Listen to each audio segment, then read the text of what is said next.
उत्तर प्रदेश के परिषदीय प्राथमिक विद्यालयों में 97,000 शिक्षक भर्ती के मुद्दे को लेकर के लगातार पूर्व मुख्यमंत्री जी के द्वारा रैलियों में मुद्दा उठाया जाता रहा है। आज भी उनके द्वारा कुछ बड़ी घोषणा की गई है। कितने पद खाली हैं और कितने के सापेक्ष वो भर्तियां करेंगे, इसके बारे में एक मोटा मोटी उन्होंने अपनी रैली में कहा है। साथ ही बात करेंगे एक बहुत ही कॉमन प्रश्न आप लोग के द्वारा पूछे जा रहे हैं कमेंट के माध्यम से कि अगर सत्ता में परिवर्तन हुआ और पूर्व मुख्यमंत्री जी फिर से सत्ता में आ जाते हैं तो उस कंडीशन में प्राथमिक शिक्षक भर्ती से क्या बीएड अभ्यर्थियों को बाहर कर दिया जाएगा, क्योंकि जिस प्रकार से राज्य सरकार के पास पूरा अधिकार है शिक्षा समवर्ती सूची में शामिल होने की वजह से, और अन्य राज्यों में जिस प्रकार से डीएलएड अभ्यर्थियों को प्राथमिक शिक्षक भर्ती में वरीयता दी जाती है या फिर कई राज्यों में बीएड अभ्यर्थियों को मौका भी नहीं दिया जाता है, तो क्या ऐसा कुछ हो सकता है? इसके रिगार्डिंग डिटेल में चर्चा होगी, अंत तक बने रहिएगा। नमस्कार दोस्तों, मेरा नाम है नीरज और आप देख रहे हैं कैरियर बिट यूट्यूब चैनल। अगर आप इस चैनल पर पहली बार विजिट कर रहे हैं तो इसको सब्सक्राइब करते हुए बेल आइकन को प्रेस करना ना भूलें।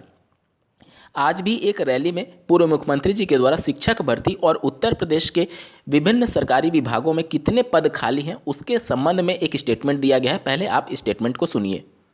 कि 11 लाख पद खाली हैं और सबसे ज्यादा शिक्षा विभाग में खाली हैं। हम अपने नौजवानों को भरोसा दिला के जा रहे हैं, इन सबको समायोजित कर करके और आपको शिक्षक नई भर्ती निकाल करके हम आपकी मदद करने का काम करेंगे। सरकारी विभागों में 11 लाख पदों के खाली होने की बात पूर्व मुख्यमंत्री जी के द्वारा कही गई है और उसमें सबसे ज़्यादा बेसिक शिक्षा विभाग में पद खाली होने की बात कही गई है। वहीं अगर बात करें वर्तमान सरकार की तो बेसिक शिक्षा मंत्री जी के द्वारा लगातार ये प्रतिबद्धता जाहिर की जाती रही है कि अब बेसिक शिक्षा विभाग में पदों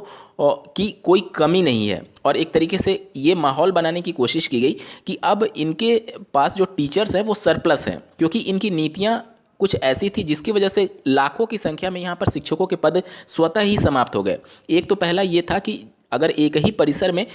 परिषदीय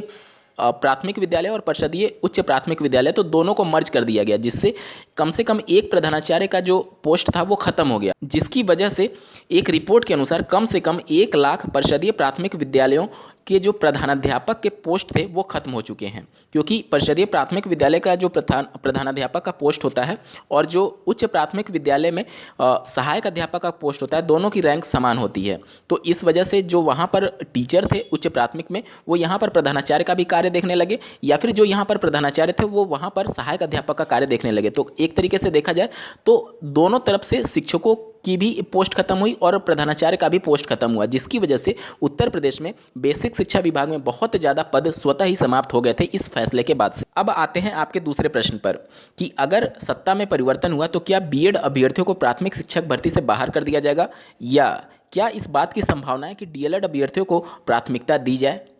ये प्रश्न इस वजह से भी महत्वपूर्ण है कि जब 2012 में जो वैकेंसी आई थी, 2011-12 की जो वैकेंसी है 72,825, उसमें बीएड अभ्यर्थियों को प्राथमिक शिक्षक भर्ती में मौका दिया गया था और उसके बाद से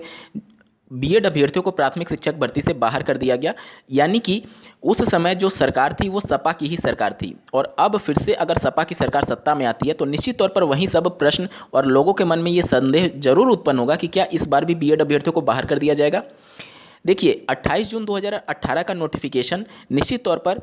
अभी आया है, और उस समय जब सपा की सरकार थी, जब बीएड को बाहर किया गया था, तो उस समय ऐसा कोई भी नोटिफिकेशन नहीं था। और उस समय के आरटीई एक्ट 2009 के धारा 23 के उपधारा 2 में ये मेंशन किया गया है कि केंद्र सरकार के पास ये अधिकार है कि अगर किसी राज्य में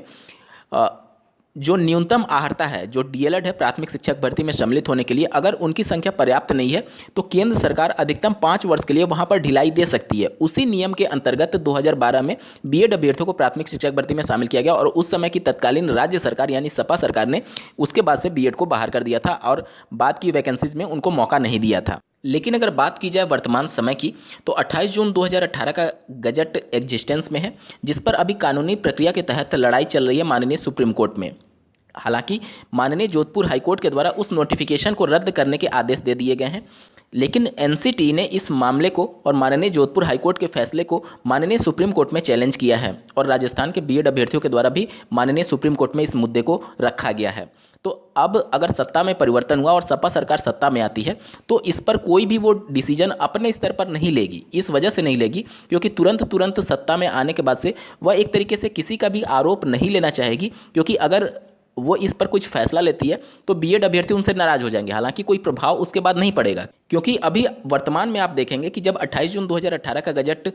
जारी किया गया तो 69,000 शिक्षक भर्ती में बीएड अभ्यर्थियों को शामिल किया गया, जिसमें डीएलएड अभ्यर्थी उत्तर प्रदेश की वर्तमान सरकार से नाराज थे, लेकिन कोई प्रभाव नहीं पड़ता है, इससे कोई मतलब नहीं होता है राज्य सरकार को। ठीक है, तो कहने का मतलब ये है कि राज्य सरकार इस पर अंतिम रूप से कोई फैसला अपने स्तर पर नहीं लेना चाहेगी, इस वजह से क्योंकि मामला सुप्रीम कोर्ट में है। और अगर शिक्षक भर्ती जारी कर देती है और तब तक कोई फैसला नहीं आता है, हालांकि इसके चांसेस हैं कि शिक्षक भर्ती के संदर्भ में ये सब कुछ क्लियर हो जाएगा माननीय सुप्रीम कोर्ट से तब तक, लेकिन अगर मान लीजिए 1% चांसेस मान करके चलते हैं कि अगर सुप्रीम कोर्ट से ये फैसला नहीं आया और शिक्षक भर्ती का विज्ञापन जारी होने लगा, तो उस कंडीशन में बीएड अभ्यर्थियों को प्राथमिक शिक्षक भर्ती में मौका मिल सकता है। राज्य सरकार अपने ऊपर इस मामले को लेकर के कोई भी आरोप प्रत्यारोप नहीं चाहेगी। निश्चित तौर पर माननीय सुप्रीम कोर्ट का हवाला देते हुए वह बीएड अभ्यर्थियों को प्राथमिक शिक्षक भर्ती में शामिल करने के लिए पूरी तरीके से प्रतिबद्ध होगी।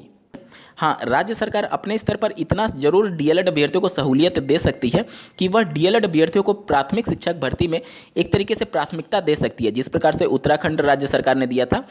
तो इस हिसाब से राज्य सरकार उनको पूरी तरीके से बाहर तो नहीं करेगी, एक तरीके से माननीय सुप्रीम कोर्ट का हवाला देते हुए वो उनको शामिल तो कर सकती है, लेकिन अगर वो चाहे तो डीएलएड अभ्यर्थियों को प्राथमिकता दे सकती है। इस पूरे मुद्दे पर आपका क्या कहना है कमेंट करके जरूर बताइएगा, और ऐसे ही महत्वपूर्ण अपडेट के लिए इस चैनल को सब्सक्राइब करना ना भूलें। इस वीडियो को देखने के लिए आपका बहुत बहुत धन्यवाद। भगवान करे आपका दिन शुभ हो।